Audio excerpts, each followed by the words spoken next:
just wants to storm some of these Zerglings in, or maybe throw some more Banelings at this wall and take out these pylons.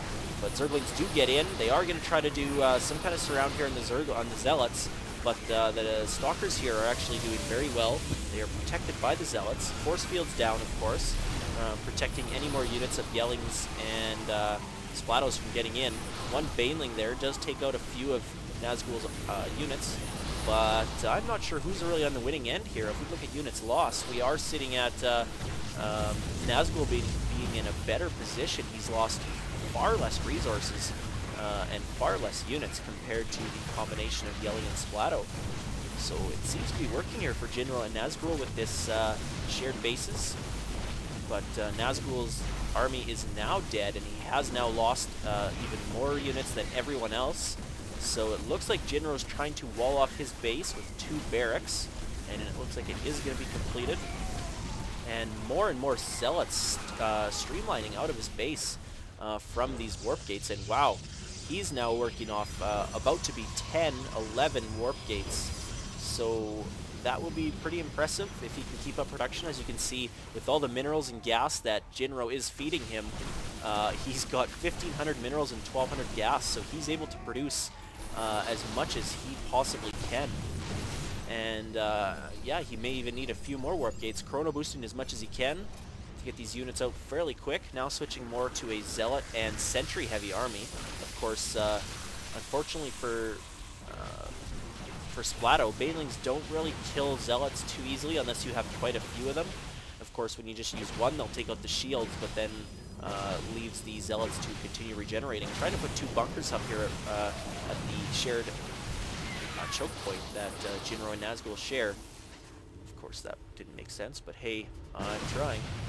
Anyways, Yelling is going to take out that bunker, and it looks like he's got a bigger force than Nazgul does right now. If we look at the army tab, yes, Yelling's army is very big, but ooh, look at all these gateways being utilized, warping in almost 11 Stalkers.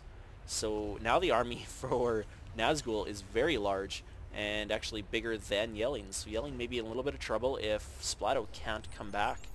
Looking at Splatto's base, he does have his natural expansion and a Hydra den up, but of course Hydras are just so slow moving across that field. Engagement coming in here, Nazgul warping in many more sentries and Zealots, and Yelling's forces are bunched up. Lots of force fields coming down to try to separate Nazgul's army, but even more force fields now coming out to protect these Zealots from any Zerglings. And it looks like it's just a Nazgul versus Yelling army. Protoss versus Protoss. And at the moment, we're looking back at the units lost tab, we do have, wow, Nazgul's lost way more resources than the teams combined now. But the mining efficiency probably is just a lot better. If we look, Jinro's at over 2,200 minerals per minute and lots of gas. And the combined mining time, or mining ability of both players is not nearly as high as Jinro and Nazgul's. So Zergling's in the base. Sorry, I don't know how I missed that, but let's get rid of this income tab, back to production. Zealots are going to clean up these Zerglings, and it looks like we did lose all of the probes here in Nazgul's base, so he's chrono boosting that, trying to get more out. It looks like he did pull a few off. I'm not sure how that got in there. I don't see any creep or anything, so I don't think it was a Nidus worm. But now this army is just massive here for Nazgul, and Hallucination now coming in for Nazgul as well to utilize these sentries and maybe trick the army of Yelling and Splatto into attacking the wrong units. We'll have to wait and see what happens. These 2 warp gates are still being used. I don't think they've been seen. No, they have not been seen yet.